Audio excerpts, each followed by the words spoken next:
అందరికీ నమస్కారం. సంతోషం ఫిల్మ్స్ కి స్వాగతం. ఈరోజు సినిమా విషయాలు తెలుసుకునే ముందు సంతోషం సురేష్ యూట్యూబ్ ఛానల్ ని, సంతోషం అప్డేట్స్ యూట్యూబ్ ఛానల్ ని, ఈ రెండు ఛానల్ ని సబ్స్క్రైబ్ చేసుకోండి. మరి ఈరోజు సినిమా విషయం ఏంటో ఇప్పుడు మనం చూసేద్దాం.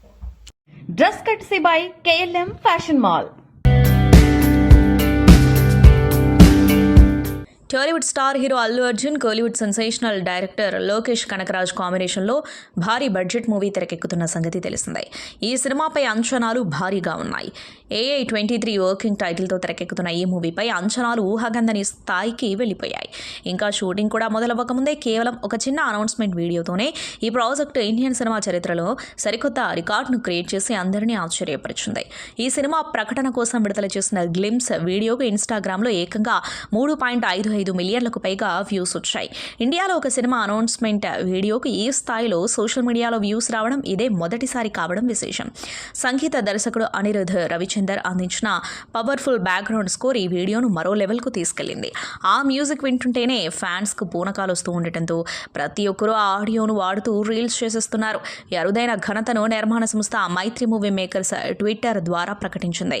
పుష్ప లాంటి భారీ హిట్ తర్వాత అల్లు అర్జున్ చేయబోయే సినిమా కావడంతో దేశవ్యాప్తంగా ఈ ప్రాజెక్టుపై భారీ అంచనాలున్నాయి. కేవలం ఒక నిమిషం గ్లిమ్స్కే ఈ రేంజ్ రెస్పాన్స్ ఉంటే ఇక ముందు ముందు వచ్చే టీజర్ ట్రైలర్ ఇంకెన్ని రికార్డులను సాధిస్తాయో అని నెటిజన్స్ వ్యాఖ్యానిస్తున్నారు. బాలీవుడ్ బ్యూటీ జాన్వీ కపూర్ తీసుకున్న ఒక నిర్ణయం ఇండస్ట్రీని షాక్కి గురి చేస్తుంది. తనని ఇండస్ట్రీకి పరిచయం చేసి వెన్నంటి నిలిచిన స్టార్ ప్రొడ్యూసర్ కరణ్ జోహర్కు ఆమె షాక్ ఇచ్చింది. ఆయనకు చెందిన ధర్మా ప్రొడక్షన్స్ టాలెంట్ మేనేజ్మెంట్ నుంచి బయటకు వచ్చేసింది. ఇకపై సొంతంగా తన కెరీర్ నిర్ణయాలు తీసుకుంటానని జాన్వీ ఫిక్స్ అయింది. ఇన్నాళ్ళు ఏ సినిమా చేయాలి, ఏ బ్రాండ్కు ప్రచారం చేయాలి అన్నదంతా కరణ్ జోహర్ కనుసన్నల్లోనే జరిగేవి. దీంతో ఆమెపై నెపో కిడ్ ముద్ర బలంగా పడింది. ఆ విమర్శల నుంచి బయటపడటానికే జాన్వీ ఇప్పుడు కలెక్టివ్ ఆర్టిస్ట్ నెట్వర్క్ అనే కొత్త సంస్థతో ఒప్పందం కుదుర్చుకుంది.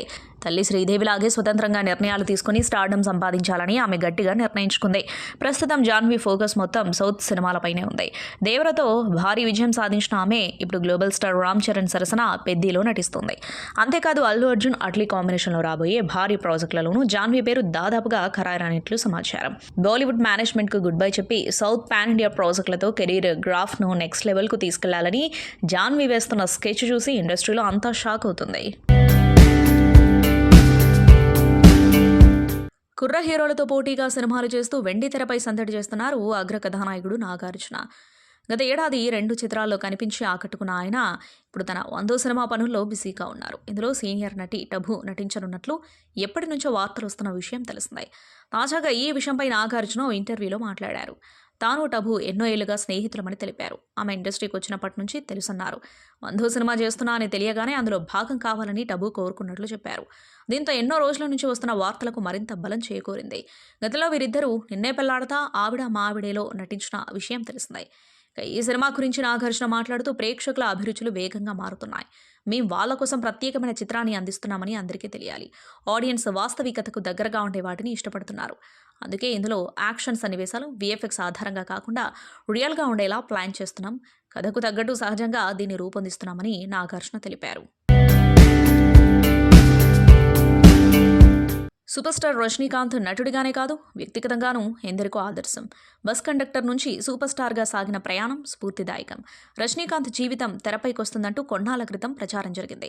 ఆ బయోపిక్ గురించి అధికారిక ప్రకటన కూడా లేదు. అయితే తాజాగా రజనీ కుమార్తె ఐశ్వర్య అభిమానులకు శుభవార్త చెప్పారు. తన తండ్రి ఆటోబయోగ్రఫీ వర్క్ను ఇప్పటికే ప్రారంభించారని తెలిపారు. అది ప్రపంచవ్యాప్తంగా ఓ సెన్సేషన్ అవుతుందంటూ ఓ ఇంటర్వ్యూలో ఆసక్తి రేకెత్తించారు. సూపర్ స్టార్ కుమార్తెగా ఉండటం అంత తేలికైన విషయం కాదని ఓ ప్రశ్నకు సమాధానం చెప్పారు. సినీ రంగంలో AI వినియోగం మంచి పరిణామమే అయినా అది ఎప్పటికైనా కృత్రిమమే అన్న విషయాన్ని గుర్తుంచుకోవాలని అభిప్రాయపడ్డారు. కొచ్చా డయాన్ లాంటి సినిమాలు తీయడం తనకిష్టమన్నారు. అధునాతన సాంకేతికతతో అలాంటి చిత్రాలను ఇప్పుడు తెరకెక్కించడం సులువు అని పేర్కొన్నారు. 3, లాల్ సలాం వంటి చిత్రాలకు దర్శకత్వం వహించిన ఐశ్వర్య విత్ లవ్కు నిర్మాతగా వ్యవహరించారు. టూరిస్ట్ ఫ్యామిలీ డైరెక్టర్ భీషణ్ జీవంత హీరోగా మదన్ తెరకెక్కించిన రొమాంటిక్ మూవీ ఇది. ఐశ్వర్య రాజన్ హీరోయిన్. ఈ సినిమా తెలుగులోనూ ఫిబ్రవరి 6న విడుదల కానుంది. వంశీ తుమ్మల సంధ్యా వశిష్ఠ జంటగా నటించిన చిత్రం శ్రీ చిదంబరం గారు. వినయ్ రత్నం దర్శకుడు. చింతా వినీషారెడ్డి, చింతా గోపాలకృష్ణారెడ్డి నిర్మాతలు. ఫిబ్రవరి 6న వంశీ నందిపాటి చిత్రాన్ని ప్రేక్షకుల ముందుకు తీసుకొస్తున్నారు. ఇప్పటికే ఈ మూవీ నుంచి వచ్చిన టీజర్, కీరవాణి ఆలపించిన వెళ్లే దారిలోన పాట సినీ ప్రియులను ఆకట్టుకుంది. తాజాగా పెద్ది దర్శకుడు బుచ్చిబాబు ఈ మూవీ ట్రైలర్ను విడుదల చేశారు. ఆద్యాంతం వినోదాన్ని పంచేలా సాగిన ట్రైలర్ తలదించుకొని నడిచి నడిచి మెడ లాగేస్తుందమ్మా అంటూ చివరిలో చిదంబరం పలికే సంభాషణ చూస్తే ఓ ఫీల్ గుడ్ ఎమోషనల్ స్టోరీలా తీర్చిదిద్దినట్లు అర్థమవుతుంది.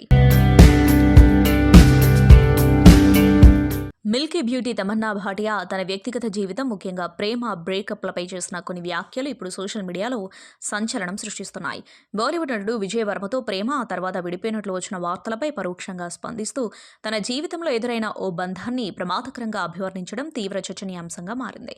ఇటీవల ఇంటర్వ్యూలో మాట్లాడిన తమన్నా తన జీవితంలో 2 సార్లు తీవ్రంగా బాధపడ్డానని తెలిపారు. యుక్త వయసులో మొదటిసారి ప్రేమలో పడ్డానని, అయితే అప్పుడు కెరీర్కు ప్రాధాన్యత ఇవ్వాలనే ఉద్దేశంతో ఆ బంధం నుంచి బయటకొచ్చానని వివరించారు. ఆ తర్వాత మరో వ్యక్తితో ప్రేమలో ఉన్నప్పటికీ కొంతకాలానికి అతను తనకు సరైన జోడీ కాదని గ్రహించానని పేర్కొన్నారు. అలాంటి బంధంలో కొనసాగడం నా వ్యక్తిత్వానికి, భవిష్యత్తుకు ప్రమాదకరం అనిపించింది. అందుకే ఆ రిలేషన్షిప్కు ముగింపు పలికాను అని తమన్నా చెప్పడం ఇప్పుడు హాట్ టాపిక్గా మారింది. ఆమె ప్రమాదకరమని వ్యాఖ్యానించింది విజయ్ వర్మతో ఉన్న బంధం గురించేనని నెటిజన్స్ అభిప్రాయపడుతున్నారు. తిరుమల శ్రీవారిని సినీ నటుడు ధనుష్ దర్శించుకున్నారు. బుధవారం వేకువజామున శ్రీవారి తోమాల సేవలో తన కుమారులతో కలిసి ధనుష్ స్వామివారి సేవలో పాల్గొన్నారు. తిరుమల తిరుపతి దేవస్థానం అధికారులు వారికి స్వాగతం పలికి దర్శన ఏర్పాట్లు చేశారు. దర్శన అనంతరం రంగనాయకుల మండపంలో ధనుష్కు పండితులు ఆశీర్వచనం చేసి స్వామివారి తీర్థప్రసాదాలను అందజేశారు. ఇటీవల లిటిల్ హార్ట్స్, రాజు వెడ్స్ రాంబాయి, ఈషా వంటి బ్లాక్ బస్టర్స్ చిత్రాలను అందించిన బన్నీవాస్, వంశీ నందిపాటిల సక్సెస్ఫుల్ ద్వయం తాజాగా నందిపాటి ఎంటర్టైన్మెంట్స్ బన్నీవాస్ వర్క్స్ బ్యానర్స్పై హే భగవాన్ అనే full length out and out ఎంటర్టైనర్ను ప్రేక్షకుల ముందుకు తీసుకురానున్నారు. ఫిబ్రవరి 20న ఈ చిత్రం ప్రేక్షకుల ముందుకు రానుంది. వైవిధ్యమైన చిత్రాల కథానాయకుడు సుహాస్ హీరోగా నటిస్తున్న ఈ చిత్రంలో శివాని నగరం హీరోయిన్గా నటించింది. సీనియర్ నటుడు నరేష్ కీలక పాత్రలో నటిస్తున్న ఈ చిత్రంలో యాంకర్ శ్రవంతి చొక్కారపు ఓ ప్రముఖ పాత్రలో కనిపించనుంది. గోపి అచ్చరా దర్శకత్వంలో త్రిశూల్ విజనరీ స్టూడియోస్ పతాకంపై బి నరేంద్ర రెడ్డి ఈ చిత్రాన్ని నిర్మిస్తున్నారు. ఇటీవల విడుదలైన ఈ చిత్రం గ్లిమ్స్కు అనూహ్యమైన స్పందన వచ్చింది. తాజాగా ఈ చిత్రం టీజర్ను విడుదల చేయడంతో పాటు ఫిబ్రవరి 20న చిత్రాన్ని ప్రపంచవ్యాప్తంగా విడుదల చేయనున్నట్లు ప్రకటించారు మేకర్స్. తరుణ్ భాస్కర్, ఈషా రెబ్బా జంటగా నటించిన చిత్రం ఓం శాంతి శాంతి శాంతి. ఈ సినిమా శుక్రవారం విడుదల కానుంది. గురువారం ప్రదర్శించనున్న పెయిడ్ ప్రీమియర్స్ టికెట్లపై చిత్ర బృందం కపుల్స్కు ఆఫర్ ప్రకటించింది. ఒక టికెట్ కొంటే మరొకటి ఉచితంగా పొందొచ్చని తెలిపింది. ప్రస్తుతానికి ఆంధ్రప్రదేశ్లో ప్రీమియర్స్ ప్రదర్శించనున్న థియేటర్లలో ఈ ఆఫర్ ఉంటుంది. మరోవైపు తక్కువ ధరకే తమ సినిమాని చూడొచ్చంటూ రెగ్యులర్ షో టికెట్లపై చిత్ర బృందం ఇప్పటికే ఆఫర్ ప్రకటించింది. సింగిల్ స్క్రీన్స్లో 99+ GST, మల్టీప్లెక్స్లలో 150+ GST. అహంకారం కలిగిన భర్తకు భార్య ఎలా బుద్ధి చెప్పిందన్న కథాంశంతో దర్శకుడు AR సజీవ్ ఈ చిత్రాన్ని తెరకెక్కించారు. పెళ్లి చూపులు, ఈ నగరానికి ఏమైంది తదితర చిత్రాలతో దర్శకుడిగా సత్తా చాటిన తరుణ్ భాస్కర్ హీరోగా నటించిన తొలి సినిమా ఇది. సంతోష్ శోభన్, మానస వారణాసి జంటగా నటిస్తున్న చిత్రం కపుల్ ఫ్రెండ్లీ. అశ్విన్ చంద్రశేఖర్ దర్శకత్వం వహించిన ఈ సినిమా ఫిబ్రవరి 14న ప్రేక్షకుల ముందుకు రానుంది. ఈ నేపథ్యంలో చిత్ర బృందం ప్రమోషన్ కార్యక్రమాలను వేగవంతం చేస్తుంది. ఈ ప్రమోషన్స్ భాగంలోనే తాజాగా ఇందులోని గాబరా గాబరా అనే పాటను విడుదల చేశారు. ఈ పాటలో హీరో పడుతున్న పరిస్థితిని చక్కగా వివరిస్తూ లిరిక్స్ ఉన్నాయి. ఈ పాటకు రాఖేందు మౌలి అద్భుతమైన సాహిత్యాన్ని అందించగా సంతోష్ నారాయణ్ తన గాత్రంతో ప్రాణం పోశారు. గాబరా గాబరా పాట విడుదలైన కొద్దిసేపటికే ప్రేక్షకులను ఆకట్టుకుంటూ సోషల్ మీడియాలో వైరల్ అవుతుంది. ఫిబ్రవరి 14న సినిమా విడుదలైన తర్వాత ఈ సినిమా ఎంత మేరకు విజయం సాధిస్తుందో వేచి చూడాలి. విడుదలైన అన్ని భాషల్లోనూ ప్రేక్షకులను థ్రిల్ చేసిన మూవీ ఫ్రాంచైజీ దృశ్యం. ఈ సిరీస్లో 3వ భాగం ఇటు మలయాళంలో అటు హిందీలో తెరకెక్కుతున్న సంగతి తెలిసిందే. ఇప్పటికే విడుదల తేదీలు ఖరారయ్యాయి. హిందీ దృశ్యం 2పై పెద్దగా చర్చ జరగలేదు, కానీ దృశ్యం 3 స్టోరీపై మాత్రం రూమర్స్ వస్తూనే ఉన్నాయి. వేరే కొత్త కథతో హిందీ దృశ్యం 3ని తెరకెక్కిస్తున్నారంటూ జరిగిన ప్రచారాన్ని ఇప్పటికే మాతృక మూవీ దర్శకుడు జీతూ జోసెఫ్ ఖండించారు. తాను రాసిన కథతోనే హిందీ చిత్రం కూడా రూపొందుతుంది అన్నారు. కానీ ఆ సినిమా హీరోయిన్ శ్రేయా కామెంట్స్తో సినీ ప్రియుల్లో మరోసారి చర్చ మొదలైంది. తాజాగా పాల్గొన్న ఓ ఇంటర్వ్యూలో ఆమె మాట్లాడుతూ మలయాళం దృశ్యం 3కి చాలా భిన్నంగా హిందీ దృశ్యం 3 ఉంటుందని తెలిపారు. దృశ్యం ఫ్రాంచైజీ తనకు ఎమోషనల్ జర్నీ అని పేర్కొన్నారు. 2 భాగాలను మించి 3వ భాగం ఉంటుందన్నారు. మరి ఎవరి మాట నిజమో తెలియాలంటే కొన్ని రోజులు ఆగాల్సిందే.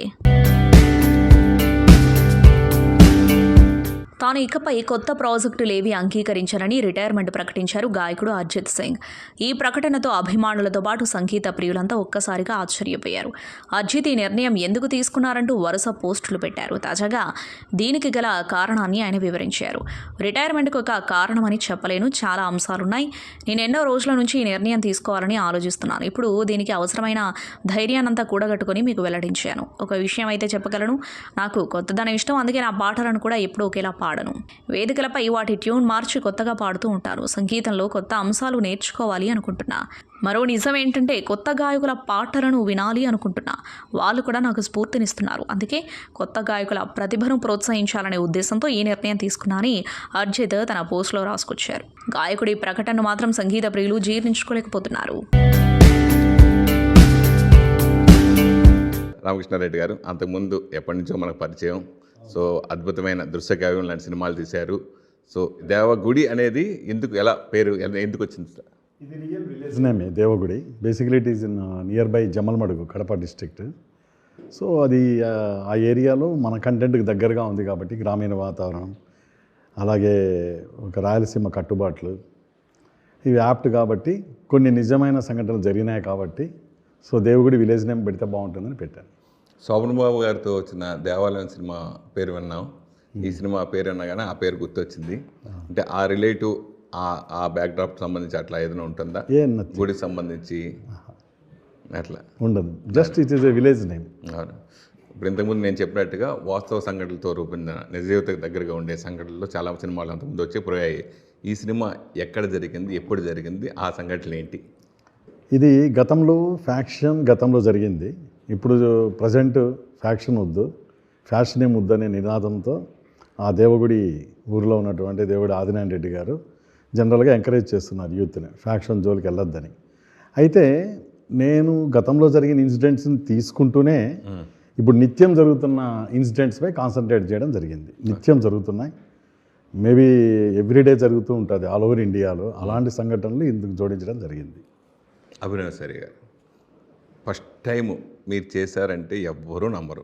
ఈ సినిమా ట్రైలర్ చూసినా, సాంగ్ చూసినా, యాక్షన్ బాట్ చూసినా, ఏం చూసినా అంతా మాకు మొన్న ప్రెస్ మీట్లో మమ్మల్ని అందరినీ మైమరిపించారు.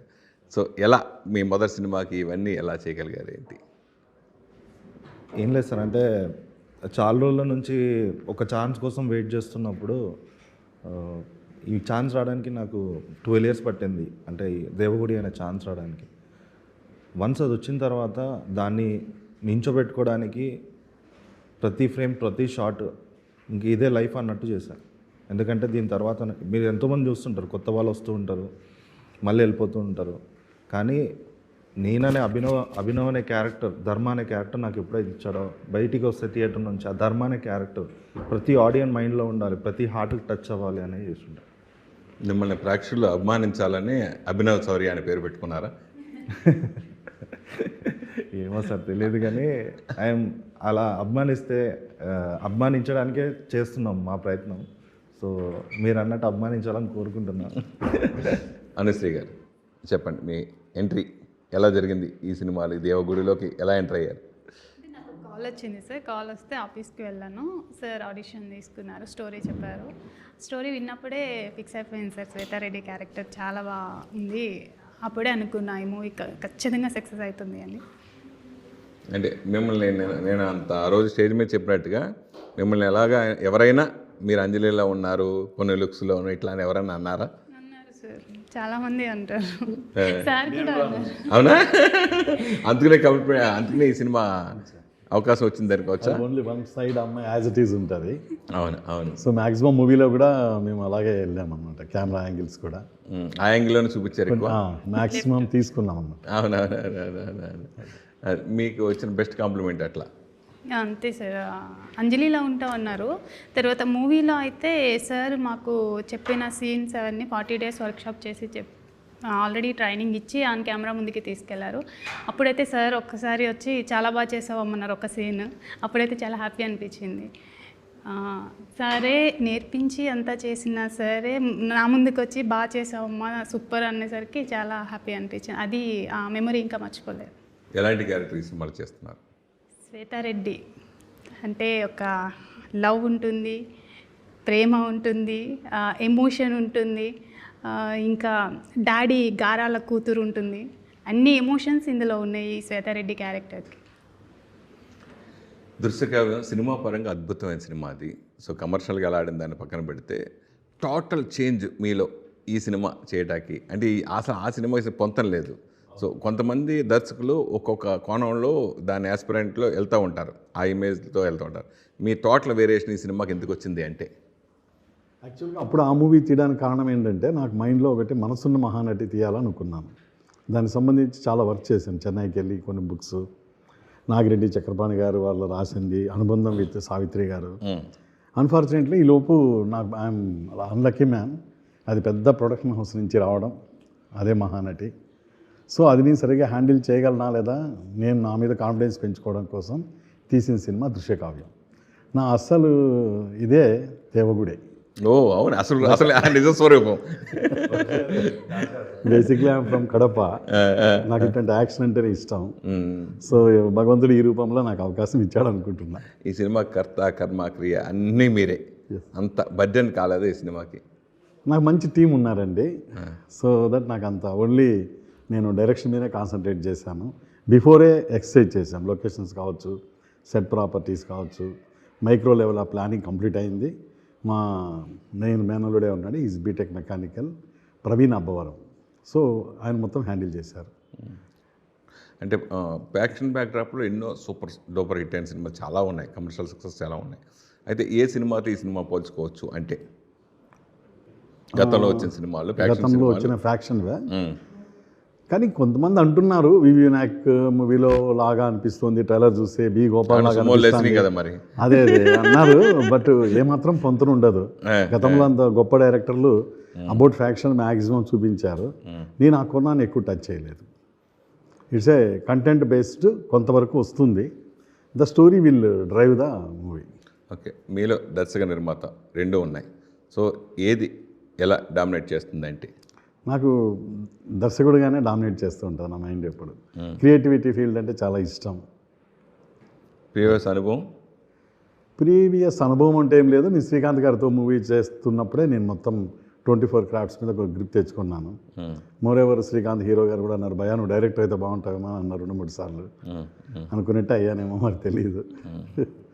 సంతోషం సురేష్ యూట్యూబ్ ఛానల్ ద్వారా ఎక్స్క్లూజివ్ ఇంటర్వ్యూని, ఎక్స్క్లూజివ్ లైవ్ షోస్ని, ఎప్పటికప్పుడు కొత్త కొత్త విశేషాలను మీకు అందించడం జరుగుతుంది. మీ మొబైల్లోని యూట్యూబ్కి వెళ్ళి సంతోషం సురేష్ అని టైప్ చేయండి, అలాగే సంతోషం అప్డేట్స్ అని టైప్ చేయండి. ఈ 2 ఛానల్ని సబ్స్క్రైబ్ చేసుకోండి, ఎప్పుడు అప్పుడే చూసేయండి. Thank you. Dress courtesy by KLM fashion mall.